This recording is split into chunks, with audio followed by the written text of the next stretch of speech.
حق سبحانہ تعالی نے اپنی صفت کلام جسے قرآن کریم کہتے ہیں نامدار سرکار دو عالم صلی اللہ تعالی علیہ وآلہ وسلم پر قرآن کریم کو نازل فرمایا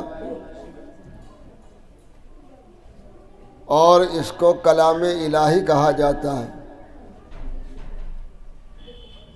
اس سے پہلے بھی 4 کتابیں مشہور ہیں،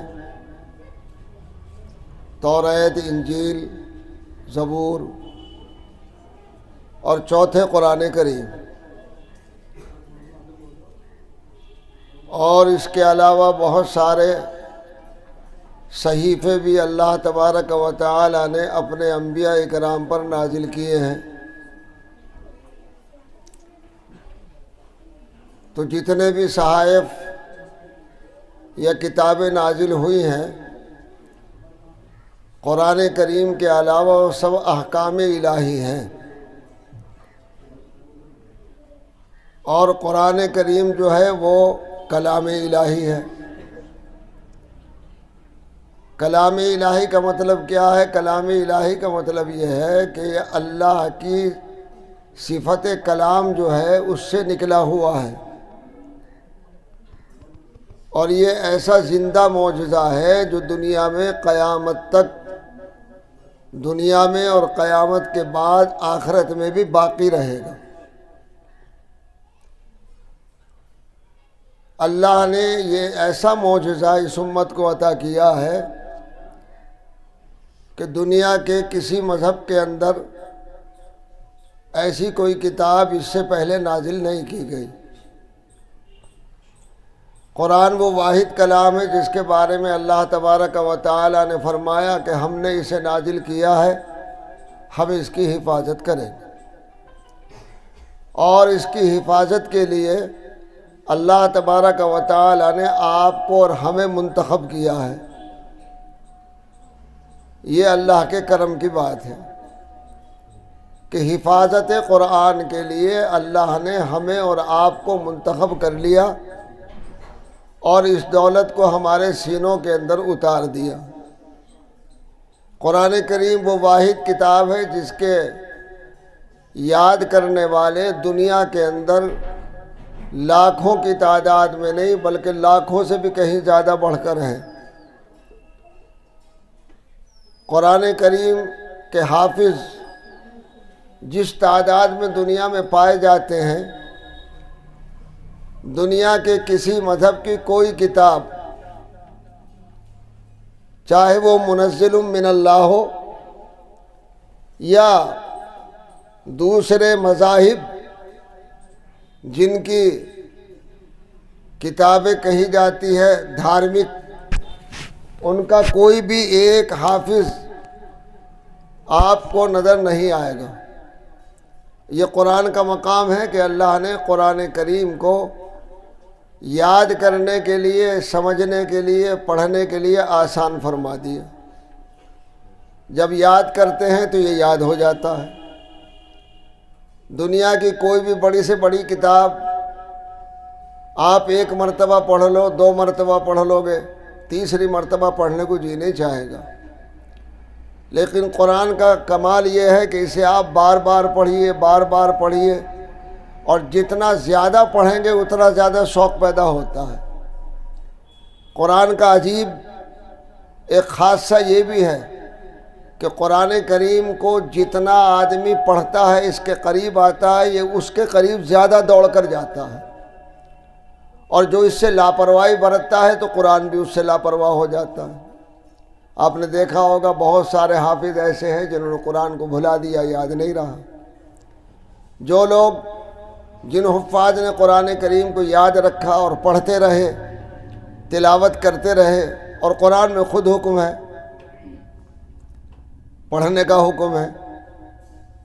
سورہ مزمل کی آخری آیتوں میں تو باقاعدہ حق سبحانہ تعالیٰ نے فرمایا کہ اس میں سے روزانہ کچھ پڑھا کرو، اور ہمارے اکابر کا معمول تھا کہ تہجد کی نماز میں یا اوابین کی نماز میں قرآن کریم پڑھا کرتے تھے۔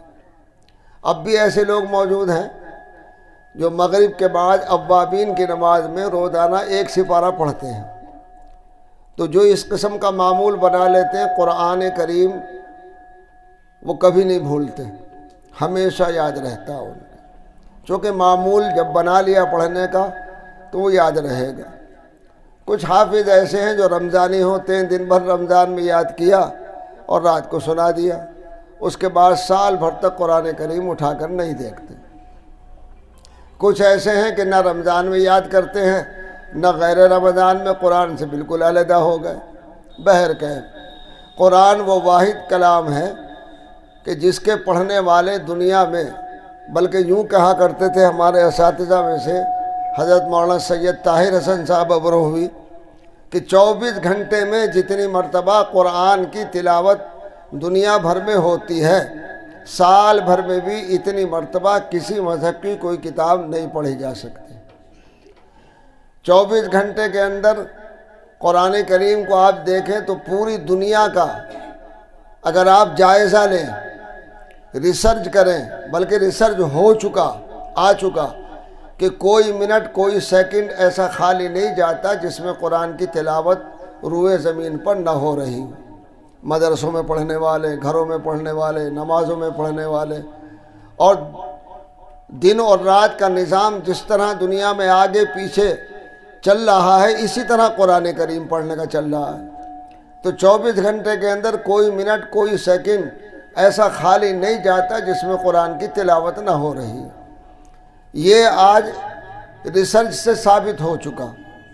بہت ساری باتیں ہیں یوں تو قرآن کریم کو اللہ نے اپنا کلام کہا ہے کہ میرا کلام ہے یہ۔ جب اللہ کا یہ کلام ہے اور اللہ نے یاد کرنا ہمیں آسان فرما دیا تو ہماری ذمہ داری ہے کہ اب قرآن کریم کی خبرگیری رکھیں، اور خبرگیری کیا ہے کہ تسلسل کے ساتھ قرآن کریم کی تلاوت کرنا۔ جو حافظ قرآن ہیں انہیں کم سے کم 1 سپارہ روز پڑھ لینا، اور اگر چلتے پھرتے اٹھتے بیٹھتے پڑھنے کی عادت ہو جائے تو اس سے بڑھیا تو کوئی بات ہی نہیں۔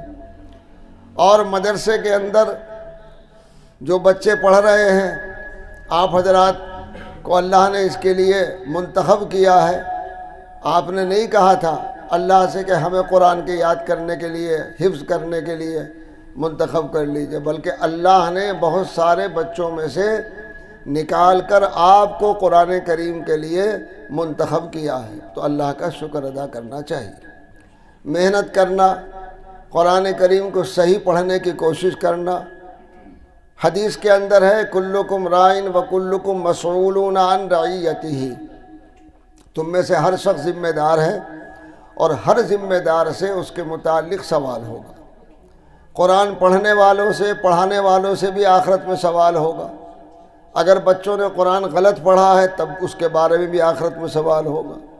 قرآن کریم بچوں کو یاد نہیں ہے، پڑھانے والے نے محنت نہیں کی تو پڑھانے والے سے بھی سوال ہوگا اور پڑھنے والے سے بھی سوال ہوگا۔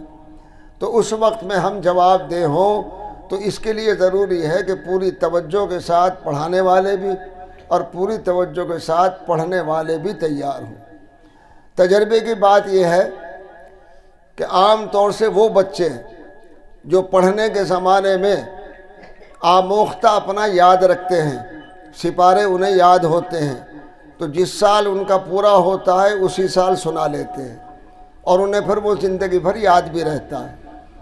جن بچوں کے سپارے کچے رہتے ہیں اور قرآن کریم کی تکمیل ہو جاتی ہے، بعد میں بہت کم بچے ایسے نکلتے ہیں کہ اسے یاد کر لیں، نہیں تو عام طور سے پڑھنا ہی چھوڑ دیتے ہیں۔ وہ سمجھتے ہیں کہ پگڑی بن گئی اور ہم حافظ ہو گئے مکمل۔